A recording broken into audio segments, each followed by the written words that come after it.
Hello friends, I Mukesh Goyal. I hope कि आप सारे बहुत अच्छे हैं। और फ्रेंड्स, आज हम बात करेंगे पेपर टू एजुकेशन के बारे में। और आपकी एक यूनिट है ना, करिकुलम स्टडीज़ के बारे में, जो है पाठ्यचर्या अध्ययन के बारे में है। पाठ्यचर्या अध्ययन के बारे में, करिकुलम जो स्टडीज़ है उसके बारे में एक यूनिट है। और आपको पता है ये यूनिट बहुत ही इम्पोर्टेंट है। हर बार आप अगर क्वेश्चन पेपर का अगर आप एनालिसिस करते हो तो आपने देखा होगा यहाँ से बड़े अच्छे अच्छे क्वेश्चंस आते हैं और नंबर ऑफ क्वेश्चंस भी बड़ी अच्छी होती है ना। तो यहाँ इस यूनिट में कुछ टॉपिक्स को हम पढ़ेंगे आज। टाइलर के बारे में पढ़ेंगे, ठीक है ना। और जो करिकुलम हम कोई डिज़ाइन करते हैं तो क्या क्या सोर्स हमें चाहिए, उन सोर्स के बारे में भी बात करेंगे। और आपके आए हुए PYQs के बारे में कुछ कुछ बातें करेंगे। और आपको एक होमवर्क भी दूंगा मैं आज, जो आपको कमेंट बॉक्स में आंसर करना है, एक क्वेश्चन का होमवर्क। तो बिल्कुल चित्त शांत करके आज के टॉपिक को सुनना है बहुत शांति से, और यहाँ से बड़े अच्छे अच्छे क्वेश्चंस आने की संभावना रहती है, ठीक है। और आपको पता है कि अपने प्ले स्टोर में एप्लीकेशन है जिसका नाम है SWMG। इस पे हम कंप्लीट पेपर 1 पढ़ते हैं हिंदी और इंग्लिश माध्यम में, और पेपर 2 एजुकेशन हिंदी और इंग्लिश माध्यम में। और इसके बारे के फ़ीस वगैरह के बारे में सारी डिटेल है वो मैं लास्ट में बताऊंगा कि इसमें हम कैसे ज्वाइन कर सकते हैं, क्या फ़ीस है और कब तक हमारा ऑफ़र चल रहा है। ये सारी बात मैं लेक्चर के एंड में बात करूँगा फ्रेंड्स, ठीक है। तो चलो हम बात करते हैं आज के लेक्चर के बारे में। सबसे पहले एक दिमाग में क्वेश्चन आता है। एक दो शब्द आपने सुने होंगे। एक शब्द आप सुनते रहते हैं, करिकुलम, है ना, जिसको हिंदी में पाठ्यचर्या के नाम से बोला जाता है। और एक होता है सिलेबस, है ना, पाठ्यक्रम आपका। आप कई बार हम दोनों शब्दों को एक साथ यूज़ कर लेते हैं, है ना, वो एक बड़ा कन्फ्यूजन है। आपको पता है इनमें एक बहुत बड़ा डिफरेंस है। करिकुलम एक बहुत ब्रॉड टर्म है और जो सिलेबस है वो एक नैरो टर्म है ना। आपको ये सब बातें पता ही होगी और इसके बारे में हम बात भी करेंगे। थोड़े जो कीवर्ड्स हैं जहाँ से क्वेश्चंस बनने की संभावना हो सकती है वहाँ बात करेंगे। और क्वेश्चन बने या ना बने फ्रेंड्स, लेकिन ये कंसेप्ट क्लियर होना और उन कीवर्ड्स को पकड़ के रखेंगे तभी इस यूनिट को अच्छे से समझ पाएंगे। इस बात को भी हमें ध्यान रखना है। तो सबसे पहले अगर हम बात करें कि हम करिकुलम का डेवलपमेंट जो करते हैं, कोई पाठ्यचर्या का विकास करते हैं, वो करते ही क्यों हैं, इसका पर्पज़ क्या है, ये आपसे स्टेटमेंट में क्वेश्चन पूछा जा सकता है। जो भी आप करिकुलम डेवलपमेंट कर रहे हो, पाठ्यचर्या विकास कर रहे हो, ये क्यों करते हो, इसके पीछे रीज़न क्या है, आपका पर्पज़ क्या है। तो स्टेटमेंट में ये क्वेश्चन या असर्शन रीजनिंग में क्वेश्चन पूछा जा सकता है। तो इसका जो प्राइमरी पर्पज़ है कोई भी करिकुलम डेवलपमेंट का, ये इसका क्या है, प्राथमिक अगर उद्देश्य बात करें तो क्या है, to make sure that student receive integrated and relevant learning experiences that contributes towards their learning growth and development। तीनों शब्दों को ध्यान रखना है, लर्निंग, ग्रोथ एंड डेवलपमेंट। ये कहीं भी आपको तीनों शब्द एक में मिले तो ये आप स्टेटमेंट ठीक कर सकते हो। यानी कि जो हम पाठ्यचर्या का विकास कर रहे हैं उसका प्राथमिक उद्देश्य यह सुनिश्चित करना है कि छात्रों को एकीकृत और प्रासंगिक शिक्षण अनुभव प्राप्त हो। यानी कि उनको जो लर्निंग प्राप्त हो वो एकीकृत हो और उनको सीखने, वृद्धि और विकास में योगदान हो। यानी कि सारी चीज़ें ओवरऑल होलिस्टिक डेवलपमेंट की बात हो ना, इसीलिए हम करिकुलम का विकास करते हैं, पाठ्यचर्या का विकास करते हैं। तो आप इसे पूछा जा सकता है कि प्राइमरी पर्पज़ क्या है, या which is the correct statement about the primary purpose of curriculum development. इस तरह की बातें आपसे पूछी जा सकती है। तो आपको एक यूनिट के नाम से कुछ क्लियर हुआ कि करिकुलम का हम विकास ही क्यों करते हैं। इस पे हमें पहले बात करनी चाहिए ना कि करिकुलम बनाते ही क्यों हैं। तो इसका ये प्राइमरी पर्पज़ हो गया कि उससे हम लर्निंग अच्छी हो, ग्रोथ अच्छी हो, डेवलपमेंट हो, एक तरह से होलिस्टिक डेवलपमेंट हो, किसी भी स्टूडेंट का संपूर्ण विकास हो।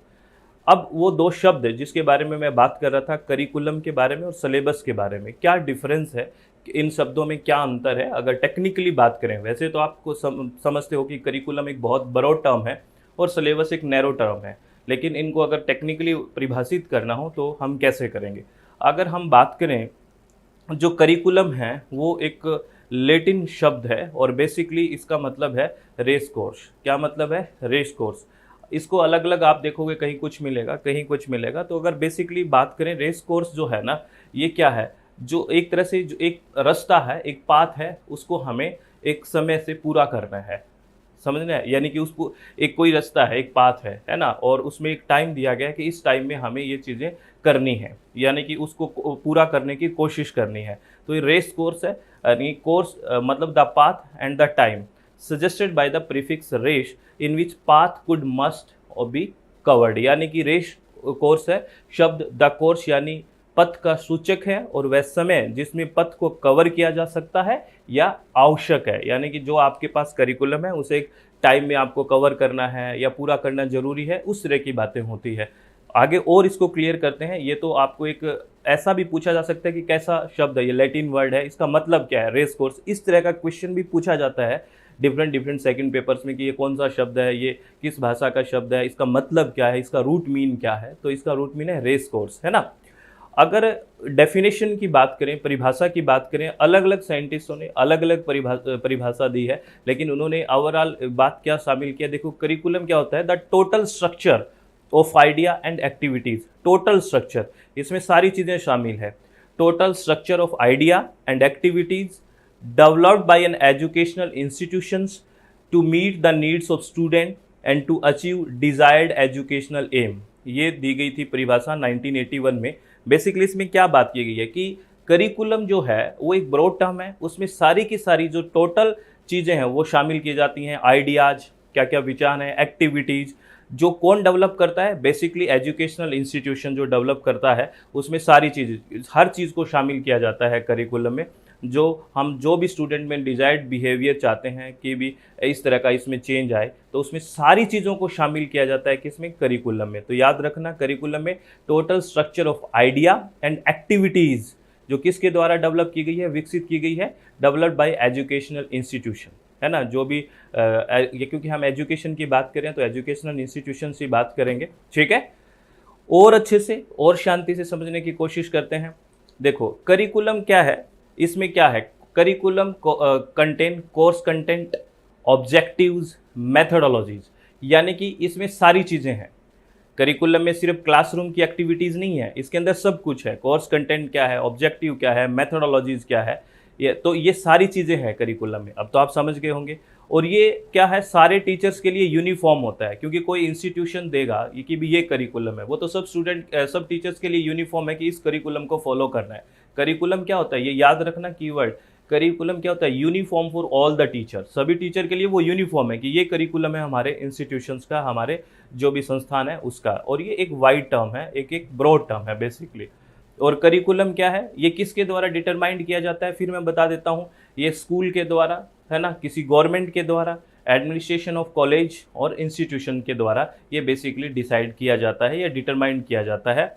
इस set of courses and content and educational institution offer. अब तो बात समझ में आ गई होगी ना, ब्रॉड टर्म है, क्यों है, और यूनिफॉर्म होती है सारे टीचर्स के लिए। इस बात को भी आपको ध्यान रखना है, आराम से पढ़ लो इस बात को, ठीक है, बहुत इंपॉर्टेंट बात है। अगर हम सिलेबस की बात करें, जो इसको अब तो आप समझ गए होंगे सिलेबस क्या होगा। सिलेबस उसमें से एक क्लासरूम एक्टिविटी है सिर्फ। अगर बात करें, syllabus contain its list of topic to cover and detail about assignment, assessment etcetera. Basically उसमें जो कंटेंट जो कवर किया जाएगा, पूरा करिकुलम में तो सब चीज़ें आ गई, लेकिन उसमें जो कंटेंट है ओनली वो किस में आ गया, सिलेबस में। जैसे कहते हैं ना कि आपके इस एजुकेशन का सिलेबस क्या है, वो तो सिलेबस है, वो कंटेंट है, वो सिलेबस है। जैसे हम एजुकेशन का सिलेबस पढ़ रहे हैं, इसका करिकुलम में तो सारी एक्टिविटीज़ आ जाएंगी, समझ गए। तो ये सिलेबस किसके द्वारा डिटरमाइंड किया जाता है, जैसे हमने करिकुलम की बात करी कि इंस्टीट्यूशंस के द्वारा, गवर्नमेंट के द्वारा, लेकिन सिलेबस अगर बेसिकली डिटरमाइंड किया जाता है वो एग्ज़ाम बोर्ड के द्वारा किया जाता है, ये भी आपको ध्यान रखना है। और इसमें क्या है, different from one teacher to another, और ये नैरो होता है। ये जो है सिलेबस अपने अपने टीचर का डिफरेंट रहेगा, तो ये कह रहा है different from one teacher to another. इस बात को भी ध्यान रखना, क्योंकि हमने जो करिकुलम में बात की थी वहाँ यूनिफॉर्मिटी की बात की थी कि किसी भी इंस्टीट्यूशन में जो करिकुलम होता है वो एक क्या है, एक तरह से यूनिफॉर्म होता है फॉर ऑल टीचर्स। लेकिन ये सिलेबस की बात होती है तो डिफरेंट होता है from one teacher to another, और ये नैरो भी होगा। क्या होगा, संकीर्ण होगा। बेसिकली किससे संकीर्ण होगा, किसका कंपैरिजन कर रहे हैं हम, करिकुलम के साथ कंपैरिजन कर रहे हैं, पाठ्यचर्या का, पाठ्यक्रम के साथ कंपैरिजन कर रहे हैं, ठीक है। तो अब आपको कोई पूछे कि करिकुलम और सिलेबस में क्या डिफरेंस है, पाठ्यचर्या और पाठ्यक्रम में क्या डिफरेंस है, बता दोगे ना। नहीं समझ में आया दोबारा सुनना, आराम से समझना जरूर है, ठीक है। और कोई कन्फ्यूजन हो तो कमेंट बॉक्स में बताना, चित्त शांत करके, कहीं भी कन्फ्यूजन नहीं रखना है, बस ये बात याद रखना। और ये नोट है, इस नोट को भी आप नोट की तरह संभाल के रखना। ये आपसे स्टेटमेंट्स में क्वेश्चंस ऐसे आ जाते हैं, ये माइनर सी बात है, यहाँ समझ में आ जाता है, लेकिन वहाँ गड़बड़ हो जाती है क्योंकि आप कंसेप्ट को नहीं पकड़ते, छोटी बातों को छोड़ देते हैं। छोटी बातें हैं लेकिन बहुत बड़ी बातें हैं। बेसिकली क्या कह रहा है ये नोट, कह रहा है a teacher shouldn't only provide flexible arrangement but also meaningful alternatives in learning. ये कह रहा है एक शिक्षक को सीखने में न केवल लचीली व्यवस्था बल्कि सार्थक विकल्प भी प्रदान करने चाहिए। ऐसा नहीं है, एक बात तो है अरेंजमेंट तो फ्लेक्सिबल होने चाहिए, टीचर की तरह जो स्टूडेंट के अकॉर्डिंग फ्लेक्सिबल होना चाहिए, लेकिन ये कह रहा है सिर्फ इसी से काम नहीं चलेगा, उसको अल्टरनेटिव लर्निंग भी, यानी कि अगर इस चीज़ से नहीं वो लर्न कर रहा तो कुछ अल्टरनेट भी देखना पड़ेगा। तो this is called alternative learning. तो दोनों चीज़ें ज़रूरी है ना। और ये डिमांड करता है बेसिकली आप जिस प्रोफेशन में हो, जिसमें हो, वो डिमांड करता है। जैसे क्लास में कई सारे बच्चे बैठते हैं, है ना, ज़रूरी नहीं है कि आप जो बोल रहे हो, जिस मेथड से बात कर रहे हो, वो सबको समझ में आता है। तो एक फ्लेक्सिबिलिटी होना बहुत ज़्यादा ज़रूरी है। ये टीचिंग एप्टीट्यूड में भी आपसे क्वेश्चन पूछा जाता है, बहुत बढ़िया क्वेश्चन बनता है, और क्लास में हर बच्चे को साथ लेके चले, वही मेरे हिसाब से अच्छा टीचर होता है। ऐसे नहीं कि कुछ बच्चों को पढ़ा के चले जाए, ऐसा नहीं होता है, ठीक है। अब अगर बात करें, हम जब करिकुलम डेवलपमेंट करेंगे, जब हम कोई भी करिकुलम है, पाठ्यचर्या का विकास करेंगे, तो क्या चीज़ें हैं, क्या माइंड में रखेंगे। एक्चुअली में टाइलर का जो करिकुलम मॉडल है वो काफ़ी फेमस है और इसको बड़ा ध्यान में रखा जाता है, और इससे यूजीसी भी बड़े अच्छे अच्छे क्वेश्चन पूछती है। तो ये कुछ बातें इंग्लिश में लिखी हुई है, बिल्कुल आराम से समझेंगे, क्योंकि इसकी हिंदी बिल्कुल सिंपल है, आपको मैं समझा दूंगा, बिल्कुल टेंशन मत लेना। करिकुलम डेवलपमेंट में जो टाइलर करिकुलम मॉडल है 1949 में आया, और बेसिकली इनकी बुक है, कौन सी बुक है, basic principle of curriculum and instruction. क्या है, basic principle of curriculum and instruction. कब आई ये, 1949 में, इसमें ये बात है। और बेसिकली इन्होंने ये कहा, जो टाइलर है, considered for consideration in curriculum development. इन्होंने कहा जब भी कोई हम करिकुलम का विकास करें, पाठ्यचर्या का विकास करें, तो 4 चीज़ों को कंसीडर करने की बात की है ना, 4 चीज़ों की फॉर कंसिडरेशन, कि इनको ध्यान रखना है। वो 4 क्या है, इनको सीक्वेंस में भी पूछते हैं कि आप सही सीक्वेंस बताइए क्या है, ठीक है, और क्या क्या है ये आपको पता होना चाहिए। और यहाँ से हर बार यूजीसी कोई ना कोई क्वेश्चन बनाती है। बेसिकली सबसे पहले क्या है, फॉर्मुलेशन ऑफ एजुकेशनल ऑब्जेक्टिव। आप जब भी करिकुलम डेवलपमेंट कर रहे हो तो सबसे पहले आपको दिमाग में होना चाहिए कि आप क्यों कर रहे हो, इसके पीछे आपका ऑब्जेक्टिव क्या है, यानी कि वो पर्पज ऑफ स्कूल भी बोलते हैं, उस स्कूल का इसके पीछे पर्पज क्या है बेसिकली ये करने का। या क्योंकि बिना पर्पज कोई चीज़ है, जैसे आपको करवाना क्या है, वो तो ऑब्जेक्टिव तो पता होगा तभी तो कोई चीज़ों को करोगे ना। जब तक हमें ऑब्जेक्टिव नहीं पता, हमारा उद्देश्य क्या है, तब तक हम किस चीज़ का विकास कर सकते हैं, नहीं कर सकते ना। तो सबसे पहले हमारा क्या होना चाहिए, फॉर्मेशन ऑफ एजुकेशनल ऑब्जेक्टिव, हमारा उद्देश्य होना चाहिए। तो सबसे पहले ऑब्जेक्टिव आ गया, समझ रहे हो ना। जब तक ऑब्जेक्टिव नहीं होगी, ये रिसर्च एप्टीट्यूड में भी पढ़ते हैं ये बातें, कनेक्ट करके देखो आप। उसके बाद क्या करेंगे, सेकेंड स्टेप में क्या है, what educational experience can be provided that are likely to attain these purpose. इस बात को आराम से समझना, दिमाग में दर्द मत करना।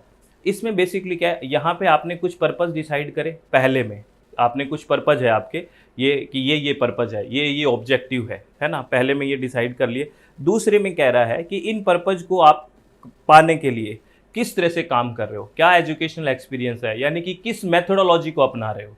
भाई आपने ये डिसाइड कर लिया, ये ऑब्जेक्टिव्स हैं, ठीक है।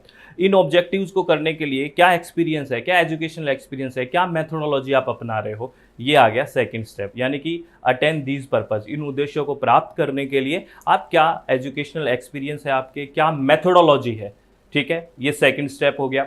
और थर्ड स्टेप में क्या होगा, how can these educational experience be effectively organised.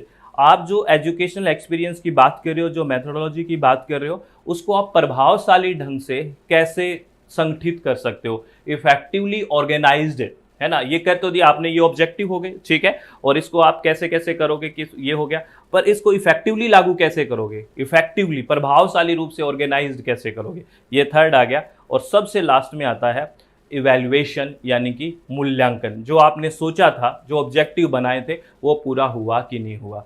How can be determine whether these purpose are being attend, यानी कि जो आपने चीज़ें ऊपर पर्पज, सबसे पहले आपका ऑब्जेक्टिव डिसाइड हुआ था, आपका इवैल्यूएशन करके देखेंगे कि आपने वो कितना पाया है, आपने वो पूरा करा या नहीं करा। इवैल्यूएशन यानी कि लास्ट में हो गया मूल्यांकन। तो ये कह रहा है, ये बहुत इंपॉर्टेंट है टाइलर 1949 का। इन्होंने कहा है कि ये 4 चीज़ों को कंसीडर करना है जब भी हम करिकुलम को डेवलपमेंट करें, करिकुलम का विकास करें। क्या क्या? ऑब्जेक्टिव, और आपका जो एक्सपीरियंस है एजुकेशनल, फिर इफेक्टिव ऑर्गेनाइजेशन या ऑर्गेनाइज्ड, और इवैल्यूएशन मूल्यांकन। ये 4 चीज़ें आपको ध्यान रखनी है। प्रभावशाली रूप से संगठित करना मूल्यांकन है, मेथोडोलॉजी है और ऑब्जेक्टिव है। समझ में आ गई बात? जैसे आपने कुछ उद्देश्य सोचा है कि आपका उद्देश्य क्या है ना? आपका उद्देश्य भी यूजीसी को प्राप्त करना है, यूजीसी नेट जेआरएफ को लेना है, ठीक है? तो आप कौन कौन से मेथड अपनाओगे? मैं बस एक बेसिक भाषा में समझने की कोशिश कर रहे हैं। आपका टारगेट क्या, ऑब्जेक्टिव क्या है कि मुझे यूजीसी नेट जेआरएफ क्वालिफाई करना है, ठीक है? अब आप किस मेथड से उस पर काम करोगे, ये आपने सोचा। मेथड आपका एजुकेशनल एक्सपीरियंस की ये करना है। अब आपको उसको इफेक्टिवली कैसे ऑर्गेनाइज करोगे, और फिर आपका इवैल्यूएशन होगा कि आपने कर पाए हो कि नहीं कर पाए। ये स्टेप्स है ना? बहुत ही बेसिक से स्टेप्स हैं और बड़े इंपॉर्टेंट है। और इस मॉडल के बारे में एक बात याद रखना, ये लीनियर मॉडल है। देखो, ये लीनियर मॉडल है, बेसिकली रेखीय मॉडल है। क्योंकि आप देखो ये कहाँ से शुरू हो रहा है, ऑब्जेक्टिव से सीधा इवैल्यूएशन पे आ रहा है। रेखीय मॉडल है, ये साइक्लिक मॉडल नहीं है, चक्रीय मॉडल नहीं है। ये बात भी आपको याद रखनी है, ये भी आपसे पूछ लेते हैं, ठीक है? चलो, बहुत बढ़िया। आगे बात करते हैं। फिर आप कोई करिकुलम डिज़ाइन करना है आपको, है ना भाई? आपने बात कर ली कि ये चीज़ ध्यान रखो, अब करिकुलम का आप डिज़ाइन भी करोगे। तो करिकुलम डिज़ाइन करने के लिए क्या क्या स्रोत है, क्या क्या सोर्सेज है भाई? किन चीज़ों को, क्या क्या स्रोत है, क्या क्या सोर्सेज है, वो ध्यान में रखते हुए आप किसी भी करिकुलम को डिज़ाइन करोगे। डिज़ाइनिंग का मतलब समझ रहे हो ना? जैसे रिसर्च को हम डिज़ाइन करते हैं, एक ब्लूप्रिंट तैयार करते हैं कि ऐसा ऐसा ऐसा ऐसा होगा, वैसे ही कोई भी चीज़ का हम करिकुलम बना रहे हैं, डिज़ाइन कर रहे हैं, तो कोई तो सोर्स होंगे ना भी, कैसे कैसे किन किन चीज़ों से लेके बनाए, है ना? तो सोर्स ऑफ करिकुलम डिज़ाइन, क्या क्या स्रोत है, यानी कि किन चीज़ों को आप देखोगे, उससे देख के करिकुलम को डिज़ाइन करोगे, क्या क्या स्रोत रहेंगे। तो ये सोर्सेज हैं। यहाँ से भी आपसे क्वेश्चन आता है, उस क्वेश्चन के बारे में भी मैं बात करूँगा जो यूजीसी ने आपसे पूछा है। तो साइंस एक सोर्स रहेगा, ठीक है? सोसाइटी भी एक सोर्स रहेगा, मॉरल डॉक्टराइन भी एक सोर्स रहेगा, नॉलेज भी रहेगा, और लर्नर भी। ये जो 5 है, ये बेसिकली सोर्स रहते हैं। ये डायरेक्ट नाम यही है, अलग अलग घुमा फिरा के चीज़ों को घुसा दिया जाता है। बेसिकली यही सोर्स है। साइंस है यानी कि आपका विज्ञान, सोसाइटी यानी कि समाज, आपकी नैतिकता, आपका ज्ञान, और आप जो लर्नर है, जो अधिगम करता है, वो, ये सारे के सारे सोर्सेज हैं किसी भी करिकुलम को डिज़ाइन करने के लिए। उनको थोड़ा सा अच्छे से समझ लेते हैं। लेकिन according to question, objective paper है आपका, तो ये चीज़ें आपको ध्यान रखनी है। सीधा पूछ लेते हैं कि करिकुलम डिज़ाइन में क्या क्या सोर्सेज हैं, तो याद रखना साइंस है, सोसाइटी है, मॉरल डॉक्ट्राइन है, नॉलेज है, और लर्नर है। इनको हिंदी में भी हम बढ़िया से आराम से पढ़ते हैं, आराम से सुनना है, ठीक है? और इनसे क्वेश्चन भी आया है, वो भी बात करेंगे, और होमवर्क भी दूंगा, ध्यान से समझना। तो सोर्स है करिकुलम डिज़ाइन का, एक एक के सोर्स को अच्छे से पढ़ लेते हैं। वैसे तो आपको नाम से समझ में आ रहा है, लेकिन फिर भी और अच्छे से पढ़ लेते हैं। पहले बात करते हैं science. Science as a source, स्रोत के रूप में विज्ञान की बात करते हैं, ठीक है? तो कैसे है विज्ञान, अगर इसको समझें। आपको पता है, बिना साइंटिफिक चीज़ें आप करिकुलम कैसे डेवलप करोगे? आप वही चीज़ों को पढ़ाने की, या वही चीज़ें शामिल करोगे, एक तरह से जो प्रॉब्लम सॉल्विंग है ना, और जो एक तरह से यूं कहो, जो जिसका क्या है, आप जिसको क्वांटिफाई कर सको, जिसको मेजर कर सको, वही तो बात करोगे ना। साइंटिफिक चीज़ें तभी तो समझ में आएगी।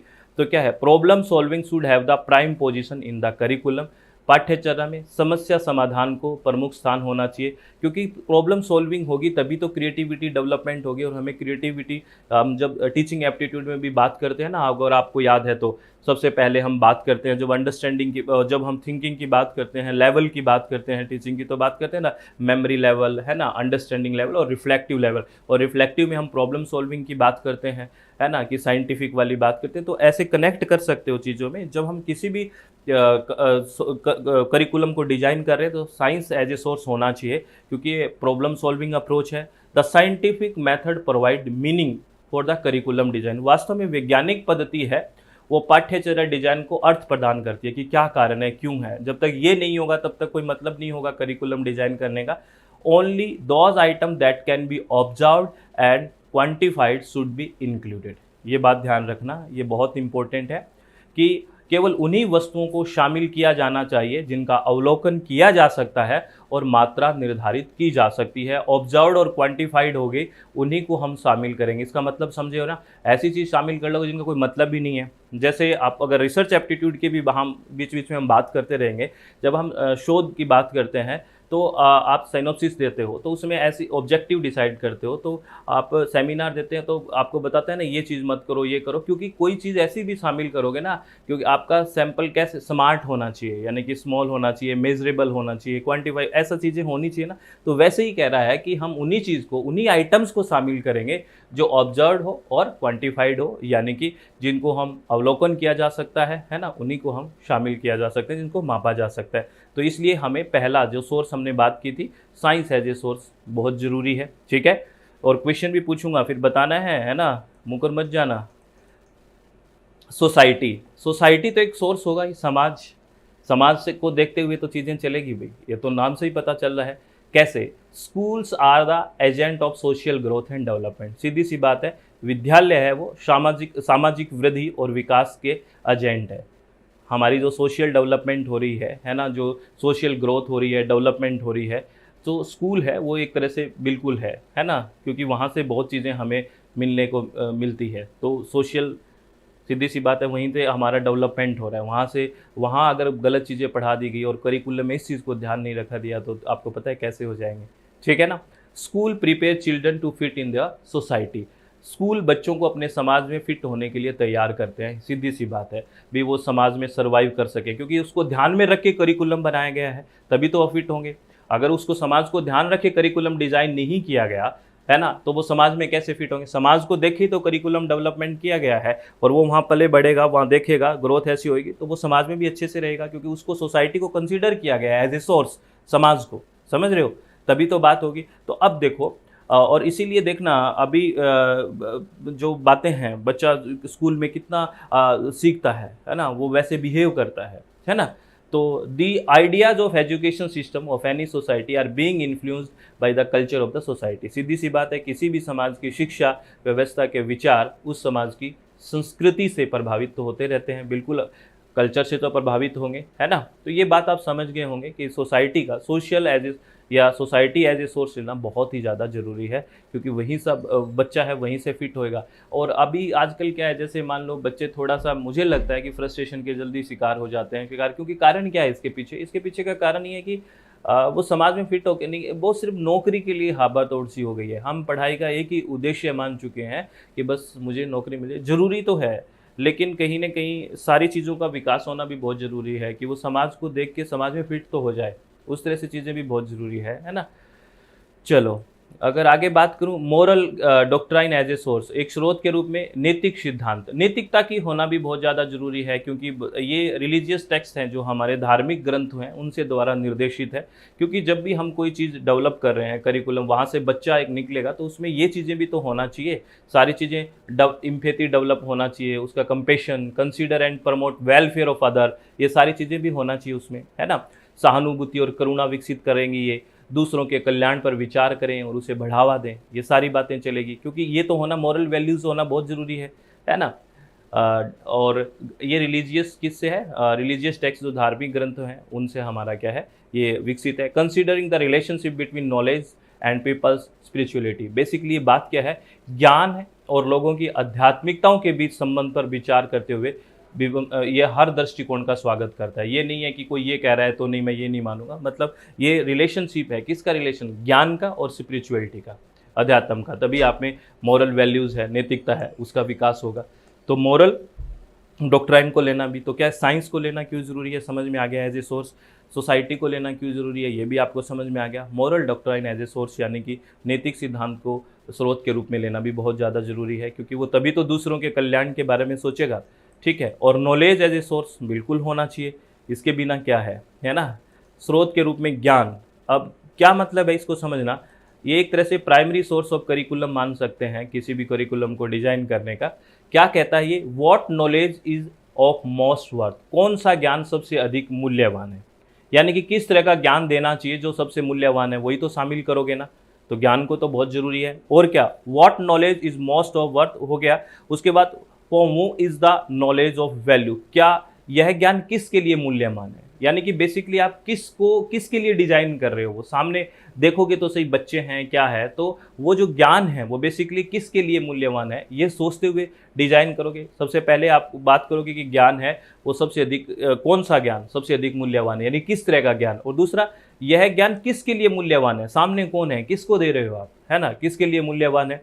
वो is the knowledge of value, is there any knowledge that must be possessed by the majority. क्या ऐसा कोई ज्ञान है जो बहुमत के पास होना चाहिए, यानी कि ऐसा कोई ज्ञान है हमारे पास जो बहुत लोगों के पास होना बहुत जरूरी है। इसको भी ध्यान रखना पड़ेगा, क्योंकि उस ज्ञान क्योंकि ये चीज़ सबको पता होना जरूरी है, मेजोरिटी को ये बात पता होना जरूरी है। What intellectual skill must be taught, और कौन से बौद्धिक कौशल सिखाए जाने चाहिए, यानी किस तरह का बौद्धिक कौशल विकसित करना है, ये भी हमें ध्यान रखना है। तभी तो हम करिकुलम को अच्छे से डिजाइन कर पाएंगे। तो ये इसका मतलब है नॉलेज एज ए सोर्स, कि भी नॉलेज एज ए सोर्स कैसे काम आए, कि कैसा ज्ञान देना चाहिए, किसको दे रहे हैं, क्या ये मेजोरिटी के पास होना चाहिए, ठीक है, किस तरह का जो है इंटेलेक्चुअल जो स्किल है वो डेवलपमेंट करना है हमें, ये सारी बातें होनी चाहिए। क्योंकि ये कॉग्निटिव का हो गया पूरा का पूरा, ठीक है, इंटेलेक्चुअल। बहुत बढ़िया। और फिर एक है लर्नर एज ए सोर्स, इसकी तो बात पक्का ही करनी पड़ेगी। लर्नर की उसका इंटरेस्ट किस में जा रहा है, किस तरह से वो एटीट्यूड है उसका, है ना, कैसे उसको हम रुचि पैदा करें, क्योंकि उसी के लिए तो कर रहे हैं। तो उसको एज ए सोर्स उसको देखना जरूरी है ना, कि वो उसका कैसा उसका एटीट्यूड बनेगा, है ना, किस तरह से उसका इंटरेस्ट पैदा होगा, कैसे उसमें वैल्यूज विकसित होगी, मूल्य कैसे विकसित होंगे, है ना। ये एक तरह से कॉग्निटिव एबिलिटी बच्चे की कैसे एग्जामाइन करें, कैसे उसका निरीक्षण करें कि इसका बौद्धिक विकास कैसा है। क्योंकि ऐसा तो नहीं है ना कि छोटे बच्चे और बड़ों के सेम करिकुलम होता है, ऐसा तो नहीं होता है ना। सामने वाले को देखता है कॉग्निटिव कैसा है, उसका एबिलिटी कैसी है, क्षमता कैसी है ना। और लर्नर को एज ए सोर्स देखना पड़ता है कि लर्नर कौन है, जैसे हम नॉलेज में बात कर रहे थे बेसिकली, है ना।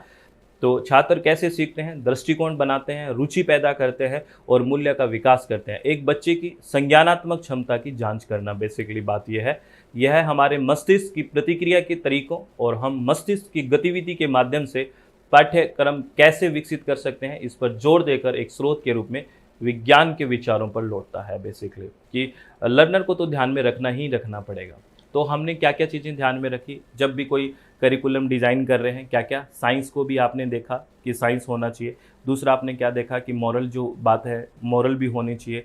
उसके बाद नॉलेज भी होना चाहिए, ठीक है, और लर्नर भी होना चाहिए, ये बात होगी। और एक समाज भी तो होना चाहिए। ये सारी पांचों चीज़ें आपको ध्यान रखनी है लर्नर कोई भी कोर्स जब करिकुलम डिज़ाइन करें तब, ठीक है। ये बहुत इंपॉर्टेंट है, यहाँ से क्वेश्चन आता है, ध्यान रखना। ये क्वेश्चन देखो, ये क्वेश्चन आया था और एज इट इज क्वेश्चन का आंसर करना था। बेसिक सा क्वेश्चन है, which of the following is not a source for curriculum design. निम्नलिखित में से कौन सा पाठ्यक्रम अभिकल्प का स्रोत नहीं है। तो नोट पढ़ो आप, नहीं है ना, कौन सा है जो नहीं है। बेसिकली आपको ये देखना है कि कौन सा सोर्स इसमें नहीं है। तो बताओ कौन सा नहीं है। अगर बात करें तो साइंस है, अभी बात करी थी हमने, साइंस है कि नहीं, साइंस है जी, ठीक है। और साइंस है, इकोनॉमी नहीं बात करी हमने, इकोनॉमी नहीं है, बजट की बात नहीं है, एक में बजट भी दे दिया था, है ना, ये नहीं है। तो कौन सा स्रोत नहीं है, हमें यही देखना था। तो ये नहीं है स्रोत के रूप में, एक तरह से इकोनॉमी, अर्थव्यवस्था, बजट, ऐसी बात नहीं है, और सब है। तो नोट ही बात करनी थी। ये क्वेश्चन देखो, what are the 4 basic questions, question ही रेज किए है ना आपने। टाइलर की बात की तो करिकुलम डेवलपमेंट हम प्लान कर रहे हैं, तो उन्होंने कुछ क्वेश्चन रेज किए थे ना 4, कि आपका ऑब्जेक्टिव क्या है, इस तरह की बातें की थी कि नहीं करी थी, याद है ना। तो आपसे पूछा है what are the 4 basic questions raised by Tyler for curriculum planning. पाठ्य जो चर्या है उसके नियोजन के लिए राल्फ टाइलर द्वारा उठाए गए 4 मूलभूत प्रश्न निम्न में से कौन से हैं। कौन कौन से हैं 4 प्रश्न देखो। What educational goal are to be attend, कौन से शैक्षणिक लक्ष्य प्राप्त किए जाने हैं, यानी कि ऑब्जेक्टिव बेसिकली क्या है। तो ये तो शामिल किए गए हैं बिल्कुल, एक तो ये है, ये शामिल किया गया है। दूसरा कह रहा है what instructional material are needed for attaining the goals, लक्ष्य प्राप्त करने के लिए कौन सी अनुदेशात्मक सामग्री की आवश्यकता है। बेसिकली इस नाम से डायरेक्ट नहीं है, इसका एक ब्रॉड टर्म यूज हुई है वहाँ पे, एजुकेशनल एक्सपीरियंस वगैरह, मेथोडोलॉजी वहाँ पे हुई है बात, लेकिन इसको डायरेक्टली नहीं है, तो इसको हम एलिमिनेट कर सकते हैं, ये डायरेक्ट नहीं है। तो बी वाला नहीं है, तो बी देखो इसमें है, ये भी कट गया, ये भी कट गया, ये भी कट गया, सीधा सा सेकंड आंसर आ गया, देखो सीधा आ गया बिल्कुल। तो और ए बी को छोड़ के और सब है। सी भी है, how the method and strategies are to be organised, याद है ना कैसे हम ऑर्गेनाइज करेंगे, थर्ड पॉइंट याद है, ठीक है। How will attain to goals to be evaluated, last मूल्यांकन कैसे करेंगे, तो ये भी है, ये भी है। व्हाट लर्निंग एक्सपीरियंस, ये भी तो है, सेकंड था ना हमारा, are to be provided for attending goals, ये है ना। तो एक बी वाला एलिमिनेट कर दो, ए सी डी और ई है। ऐसे क्वेश्चन देखो, बेसिक सा क्वेश्चन था, थोड़ा सा घुमा दिया और बस वहाँ दिक्कत हो गई। अच्छा क्वेश्चन है।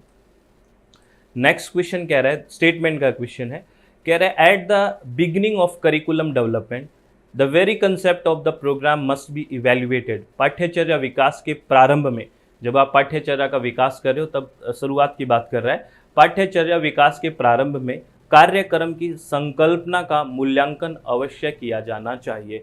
At the beginning of curriculum development the very concept of the programme must be evaluated, बिल्कुल करना चाहिए। कि कहने का मतलब है जो भी आप चीज़ कर रहे हो वो क्यों कर रहे हो, इसको इवेल्युएट तो करना चाहिए, बिल्कुल करना चाहिए, ऑब्जेक्टिव की बात करनी चाहिए। तो ये तो बिल्कुल सही स्टेटमेंट है, इसमें कोई दोहराई की बात नहीं है।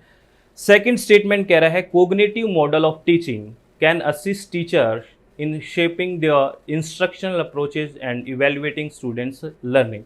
अनुदेशात्मक दृष्टिकोण और छात्रों के अधिगम के मूल्यांकन को आकार देने में शिक्षण के संज्ञानात्मक प्रतिमान शिक्षकों की सहायता कर सकते हैं। जो संज्ञानात्मक प्रतिमान है, कोग्निटिव मॉडल है, वो ब्रेन से सीधी सी बात है, रिलेटेड है, और अगर वो तो सहायता करेंगे ही करेंगे, वो मॉडल इसीलिए बनाए भी इसीलिए गए हैं, तो बिल्कुल ठीक बात है, इसकी भी कोई दिक्कत नहीं है। तो दोनों के दोनों स्टेटमेंट है वो ट्रू है, both statement first and second are true. अच्छा क्वेश्चन था, थोड़ा सा सोचना था, आराम से क्वेश्चन ठीक हो सकता था, ठीक है। नेक्स्ट क्वेश्चन क्या है, ये क्वेश्चन मैं आपको होमवर्क दूंगा, थोड़ा सा इस क्वेश्चन में ट्विस्ट किया गया है, और ये कमेंट बॉक्स में आप अगर शांति से पढ़ रहे हैं तो इसको होमवर्क के तौर पे लेना और इसके कमेंट बॉक्स में आंसर करना। जब नेक्स्ट वीडियो हम एजुकेशन के लेके आएंगे तो इसमें सबसे पहले यही क्वेश्चन शामिल कर लेंगे आपा, और इसका हम डिस्कस करेंगे। अभी आपके लिए होमवर्क है, क्या है, which is the correct sequence of task involve in the development of curriculum. इसके बारे में हमने बात भी की है। पाठ्यक्रम विकास में निम्नलिखित सम्मिलित कार्यों का सही क्रम क्या है, आपको सही क्रम पूछा है, कौन सा सीक्वेंस ठीक है, सही क्रम सीक्वेंस पूछा है, करेक्ट सीक्वेंस, यानी कि कौन सा पहले आएगा कौन सा बाद में। अच्छा क्वेश्चन है, इसको आपको करना है, ठीक है, शांति से करना, अच्छे से सोच समझ के करना, ऑप्शन के साथ थोड़ा सा खेला गया है तो ध्यान से करना है, ठीक है। चलो अब मैं आपको फ्रेंड्स, आपका ये लेक्चर की बातें खत्म हो गई, अब SWMG एप्लीकेशन के बारे में इंफॉर्मेशन दे देता हूँ कि इस पे पेपर 1 और पेपर 2 एजुकेशन भी हमारा लॉन्च हो चुका है। इसकी फ़ीस क्या है, कैसे ज्वाइन करना है, ये सारी बातें मैं आपको बता देता हूँ। प्ले स्टोर में अपनी ऐप है जिसका नाम है SWMG, इसको आपको प्ले स्टोर में जाके इंस्टॉल करना है। उसके बाद रजिस्टर नाउ पे क्लिक करना है। आपका नाम, आपका फ़ोन नंबर, ईमेल एड्रेस और इस ऐप के लिए कोई भी पासवर्ड आप क्रिएट कर सकते हो। फिर रजिस्टर नाउ पे क्लिक करोगे और कोर्स पे क्लिक करोगे तो बैनर्स दिखेंगे आपको। और बेसिकली हमने एजुकेशन का जो पेपर 2 है और पेपर 1 दोनों का कॉम्बो पैकेज अगर कोई स्टूडेंट ज्वाइन करता है तो उस दोनों पेपर की फ़ीस है 7,612 रुपये। और ये फ़ीस है, ये कब तक है, ये फ़ीस है 25 तारीख तक, 25 जुलाई तक। ये फ़ीस 25 जुलाई तक है फ्रेंड्स। उसके बाद ये फ़ीस 10,875 रुपये हो जाएगी। अभी ये 25 जुलाई तक फ़ीस है 7,612 रुपये। किस किस की, पेपर 1 की और पेपर 2 एजुकेशन, दोनों पेपर की, ठीक है। और इसकी वैलिडिटी 6 मंथ रहेगी। और ये ओनली अगर कोई स्टूडेंट पेपर 2 ज्वाइन करना चाह रहा है एजुकेशन तो उसकी फ़ीस है 5,625 रुपीज़। और ये भी कब तक है, 25 जुलाई तक है। कब तक है, 25 जुलाई तक। और आपका पहला लेक्चर एजुकेशन का हमारी ऐप पे अपलोड होगा कब, 25 जुलाई को। अगर आप अभी एडमिशन लेते हैं कॉम्बो पैक में तो पेपर 1 कंप्लीट मिल जाएगा और पेपर 2 का पहला लेक्चर 25 जुलाई को आपको अपलोड होगा और वो डेली आपको मिलेगा। अगर आपको पढ़ते हुए कोई डाउट आता है तो हमने एक ऑप्शन लिख दिया, आस्क योर डाउट, वहाँ डाउट लिखोगे तो वीक में एक दिन हम लाइव आके सारे डाउट्स इकट्ठे करेंगे और क्लियर करेंगे उनको। ये स्मार्ट स्टडी की तरफ जा रहे हैं हम कि कंटेंट पढ़ा, फिर डाउट लिखा, फिर सारों बच्चों के पेड स्टूडेंट्स के डाउट इकट्ठे करें, फिर वीक में एक दिन आके सारे डाउट क्लियर। तो लाइव का भी हो गया कि डाउट एक दिन लाइव ले रहे हैं और आप पढ़ भी रहे हो और किसी भी टाइम कितनी बार वीडियो देख सकते हो। तो ये सब अप्रोच रहेगी और इसकी वैलिडिटी रहेगी 6 मंथ्स, यानी कि आप जब से ज्वाइन करोगे तब से लेके 6 मंथ तक वैलिडिटी रहेगी। तो ये सारी इन्फॉर्मेशन है। और आपको बता दूं डिस्क्रिप्शन बॉक्स में अपनी ऐप है उसका लिंक दिया हुआ है, फ़ोन नंबर भी है, वहाँ पे आप व्हाट्सअप करके या कॉल करके बात कर सकते हो अगर कोई कन्फ्यूजन हो तो, ठीक है। तो ऑल द वेरी बेस्ट, अपने चित्त को शांत रखें, हमेशा खुश रहें और किसी भी तरह की टेंशन ना लें। आप लोगों से रिक्वेस्ट है कि आराम से पढ़ाई करें, बिल्कुल रिलैक्स होके, सब बढ़िया है, अच्छे से समझ में आ जाएगा। अगर जल्दी नहीं करेंगे, अगर जल्दी करेंगे तो दिक्कत है, ठीक है। चित्त शांत रखो, आराम से पढ़ो। ऑल द वेरी बेस्ट, बहुत बहुत धन्यवाद, thank you, thanks a lot friend.